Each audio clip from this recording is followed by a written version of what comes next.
The situation in the Middle East is rapidly escalating, and new developments are unfolding every day, from imminent attacks to high-stakes negotiations. Here's your Strat update. Iran is likely attempting to create operational surprise ahead of its expected attack on Israel. Iranian officials and state media have suggested that the attack is imminent, although they have also implied potential delays to keep Israel on edge.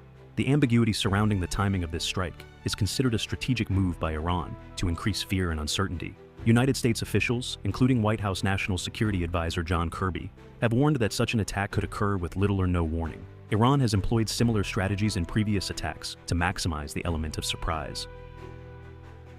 On August 15th, United States, Egyptian, Israeli, and Qatari officials met in Doha for ceasefire-hostage negotiations. However, Hamas refused to attend, accusing Israel of deception and attempts to prolong the conflict.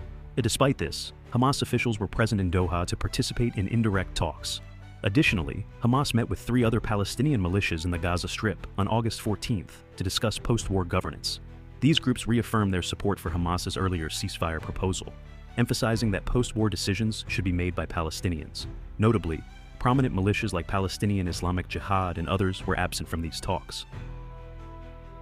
The Islamic Revolutionary Guard Corps announced the death of an IRGC Aerospace Force Colonel, Ahmad Reza Afshari, on August 15th.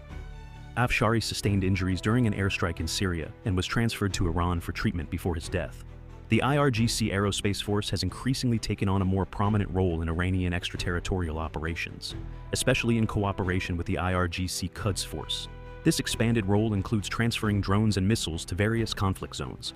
The shift in responsibilities accelerated after the 2020 killing of Qasem Soleimani, reflecting the IRGC's evolving military strategies. The Israel Defense Forces continued their operations around the Netzarim corridor and Khan Yunis on August 15th. Israeli forces, including the IDF Air Force, eliminated several Palestinian fighters and destroyed multiple weapons depots. Palestinian Islamic Jihad and other militias responded by firing rockets at Israeli forces. The IDF also issued evacuation orders for areas in Al-Qarara due to ongoing militia activities. These actions are part of Israel's broader effort to clear militia elements from the region, including the discovery of about 50 Hamas tunnels and underground routes along the Philadelphia corridor in Rafah. Iranian-backed militias, including Lebanese Hezbollah, have conducted at least 9 attacks into northern Israel since August 14th. These attacks involved drone and rocket barrages targeting northern Israel and the Golan Heights. The IDF intercepted some of the rockets, while others fell in open areas. To bolster military readiness in the region, Israeli forces have conducted exercises at the Haifa Naval Base. These exercises involved various divisions and simulated defense and attack scenarios. The escalation of Hezbollah's attacks reflects ongoing tensions and the potential for a broader conflict between Israel and Iranian-backed forces in the region. The United States Treasury Department sanctioned several entities on August 15th for their involvement in shipping Iranian oil and liquefied petroleum gas to Yemen and the UAE. These shipments were made on behalf of the IRGC Quds Force and the Houthis. Additionally, a Hong Kong-based company was sanctioned for shipping Iranian liquefied petroleum gas to Hezbollah. The sanctions targeted entities linked to Houthi financiers and shipping companies operating out of the Marshall Islands, Malaysia, and the UAE. These actions reflect ongoing United States efforts to disrupt Iranian financial networks and reduce the influence of Iranian-backed groups in the region. Chinese ambassador to Iran Kong Pei Wu emphasized the importance of Sino-Iranian relations during an August 14th interview.